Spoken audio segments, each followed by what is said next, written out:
আছো? বলেন মহাদেবের জটায় আমি ফিরিয়া চলিয়াছি।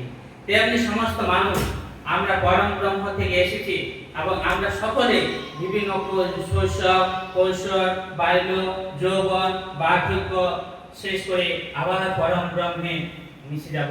এটাই আমাদের জীবনের লক্ষ্য। তাই বলা হয়েছে, শাস্ত্র রয়েছে যে জগৎসতি স্বগচ্ছতি, যারা আসে তারা যায়। এটাই প্রকৃতির অমূল বিধান, এটাই প্রকৃতির নিয়ম।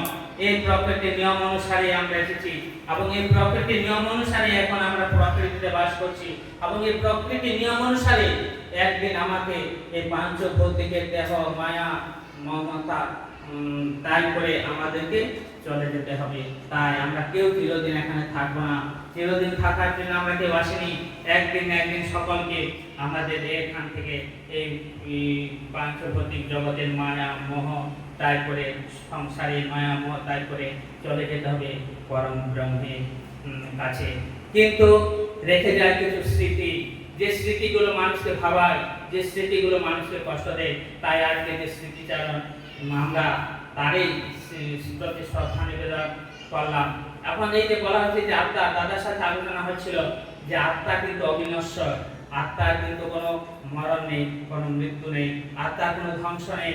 তাই জল দিয়ে আত্মাকে ভেজানো যায় না, আগুন দিয়ে আত্মাকে পোড়ানো যায় না, অস্ত্র দিয়ে আত্মাকে ছেদ করা যায় না। আত্মা এক অবিনশ্বরী সত্তা, কিন্তু আত্মার রূপান্তর রয়েছে পরিবর্তনশীল।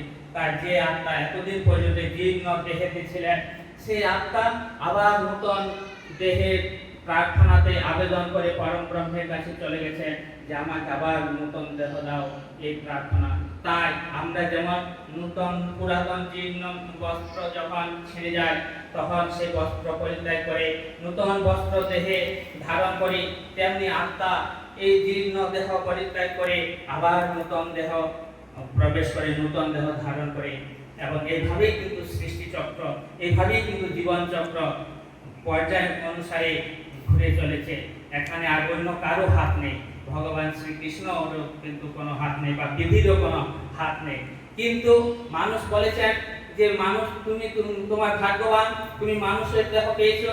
তাই মানুষ জীবনের সূত্রপাত সুতিকা গৃহ নয়, বা মানুষ জীবনের পরিসমাপ্তি শ্মশান নয়। মানুষ জীবনের জীবনযাত্রাতে বারবার সুতিকা গৃহ আসবে, বারবার শ্মশান আসবে, কিন্তু তুমি তোমার জীবনের প্রিয়তম ইষ্ট দেবতাকে, তুমি তোমার জীবনের সেই পরম ব্রহ্মকে ভুলে যেও না। তাই যতক্ষণ দেহ থাকবে ততক্ষণ মানুষের উদ্দেশ্য রয়েছে কিছু ভালো ভালো কাজ, পুণ্য কর্ম করে যাওয়া, যে প্রত্যয়মূলক কর্ম করে যাওয়া, যেগুলো আমার হাতের মধ্যে রয়েছে, সেই কর্ম সংস্কার অর্জন করে এবং সেই সংস্কার অনুসারে তাকে হয় পরের জন্মে বা তাকে ভোগ করতে হয়। এটাই বিধির বিধান। এই কর্ম থেকে নিস্তার নেই, তাই কর্ম করে যেতে হবে।